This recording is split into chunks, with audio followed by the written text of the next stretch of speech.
Greetings, planty people, and welcome back to my jungle. And today's video is all about Marantas. I have been such a big fan of Maranta from the beginning, mainly because they're super easy to find and most of the varieties are actually quite cheap, which is obviously what you want, especially when you're starting out. I was also just attracted to the gorgeousness of the leaves. Like, how can you not? Like, look at that. Beautiful. And some of them are actually a little bit velvety, which I love a velvet plant. But, and it's a big but, a lot of people are a little bit put off from Maranta as they are related to the Calathea or Calathea, however you want to pronounce it, and people, including me, have struggled with them in the past because they're thirsty, they crisp up quickly, and they're spider mite magnets. Fair enough if you are put off from trying Maranta, but I have found they are significantly easier. I don't know why, but they are. They're a lot more resilient. So I've got a list here of all of its care and let's get into it. Okay, soil. Let's talk about soil. Super exciting, I know. So these guys love a really nice chunky soil. So anything that has bark or orchid chips in it, perlite, leca, whatever makes it chunky and airy, that's what they want. Because if you get regular compost from the shop, it's way too spongy and moisture retaining, and that's how you'll get rot, and you don't want to get rot because it's very hard to get back from. So I recommend mixing it yourself. You can use compost as a base and then just throw in some orchid bark, leca, perlite, pumice. There are so many different things. But if you don't want to mix it yourself, I definitely recommend checking out Soil Ninja. They do a good base mix and they do specialty mixes for certain plants. Pretty sure they've got a prayer plant or Maranta one. So yeah, go check them out, they're super cool. But yeah, you definitely don't want to be using normal soil. So if you get one from the shop and you can feel that the soil is just too spongy and stays wet for too long, definitely change it because you'll just get a rotted plant and you won't be very happy, and I don't blame you. Okay, watering. So there's a lot of discussion about filtering your water for prayer plants in general. Maybe I recommend that, but if I'm honest with you, I don't filter water for any plants. But if you have tap water that's significantly quite hard and calcium rich, I'd probably maybe do that, or even collect rainwater. It definitely rains a lot here, so I have done that a few times. And it's a bit more eco-friendly as well because it's free. Yeah, like I said, I don't filter my water and I've never had any issues. As you can tell, I've got no crispy bits on mine, so the proof's in the pudding for me. But if your plant benefits from filtering water, definitely maybe stick with that. I mean, the odd crusty bit doesn't really bother me, but it does bother some people, so do what you want really. And the amount of watering, like I've said in previous videos, there isn't really a set rule with plants. I know a lot of people benefit from having a set regime of when to water plants. I just kind of have a rough estimate and then watering when they kind of need it. You can kind of tell. So I water these about every week or so. If it's a little bit warmer, they can dry up a little bit quicker, but I only water them when they're almost dry, if that makes sense. So they're not completely like crusty and dry, but like almost there, if that makes any sense.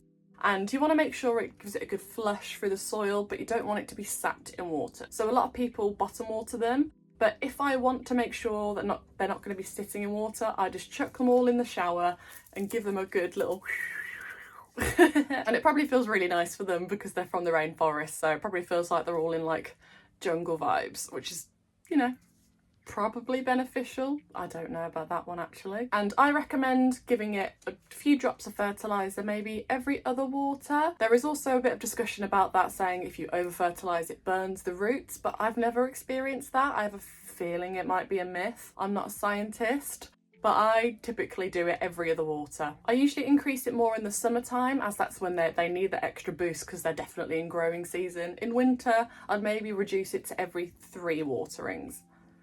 Doesn't have to be exact, just, you know, fertilising does help, but definitely does need it in the growing season. Okay, so let's talk about lighting. Lighting is very important for plants. Obviously, that's how they make their own food, via photosynthesis. But I've found a lot of people on the internet tell you they are low light plants.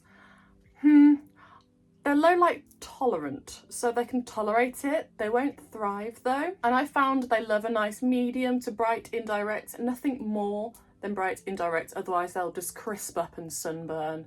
And you don't want that. You don't want a crusty sunburnt plant. That's just not nice, is it? So I've got a grow light here just above me, and I've got a window about 2 meters away there. And if it's a specifically dark day, I'll turn my grow light on, but I have them just on the floor here, so they get a nice medium to bright depending on the weather. And if you are giving it more of a low light situation, you might get a bit of a leggier plant as it's trying to reach for the light. So definitely maybe up the lighting if that bothers you. Okay, propagation. So if your plant does start to get a little bit leggy, or if you just want to propagate it and pass it to a friend, it's so easy to propagate. I'll show you an example. So, oh look, she's flowering. That's nice. As you can see here, they have an almost like a joint. That's where you're going to want to cut below. And then I let it kind of harden for an hour or two. The longer the better, because if you're putting a plant with a fresh wound at the bottom straight into water, it will just rot. It might not, but it's got a much higher chance of doing so. Sometimes if I'm being a bit lazy and I'm a bit impatient, I'll dip it in some just plain unscented candle wax as like a little seal on the end. And I found it does reduce rotting quite significantly. But I found the best way is just to let it completely dry on the end. And I found they root quite successfully. I think 9 times out of 10 I've had roots. So I've passed so many pieces of this silver band one around and it's just gone crazy. Everyone that has received it has had no problems, and I'm super happy about that because I just want to share my plants with everyone, especially this one. The silver band I think deserves so much more love because just look at that gorgeous mintiness. We love a cool toned plant here. So yeah, propagation's not an issue, but I would recommend using water. I've tried it in moss and it didn't really do anything. Perlite I tried as well, again didn't do anything. So I found the best success is a water propagation. So with all of these kind of tips, I've mentioned this before in a few videos, just use your intuition, see what it needs. If it's dry and looks a bit limp, thirsty. If it's looking a bit mushy, definitely put it in a brighter spot, let it dry out and then move it back, water it when it needs. If it's getting a bit leggy or isn't doing anything, move it into a brighter spot, definitely do that. And I found when repotting them, they much prefer it if they're in a more of a snug situation, so I don't recommend upsizing too quickly. That's what I found. Similar to Monstera and Philodendron, they just don't like to be in too much soil too quickly. Okay, so I think that's all the tips I have, but here's some little facts that I've learned in this houseplant sciencey book I've been reading. I'll pop it down below because I can't remember what it's called. So there are a few theories of why they move their leaves throughout the day. The common consensus is that they move their leaves throughout the day to try and catch as much light as they can, because as they live on the jungle floor, you can imagine there's not a lot of light getting through there. So as they move, it kind of follows the sun and catches as much as it can so it can feed itself. I feel like that's quite a plausible explanation. Obviously, scientists don't know specifically why, because it's a plant and it's kind of evolved.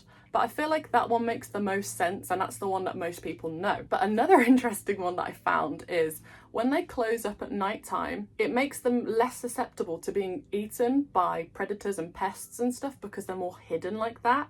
And they've got kind of purple on the backs of the leaves, so it's definitely more hidden, especially at night time. I don't know, that one sounds really plausible as well and quite interesting. And you'll notice a lot of them do have purple on the back. And the theory is that because they live on the forest floor, when the sun bounces off the floor and bounces underneath on the purple absorbs sunlight better, which I think is super interesting. Plants are crazy. I'm getting in my houseplant science era. Let me know if you want to hear more and I'll get reading.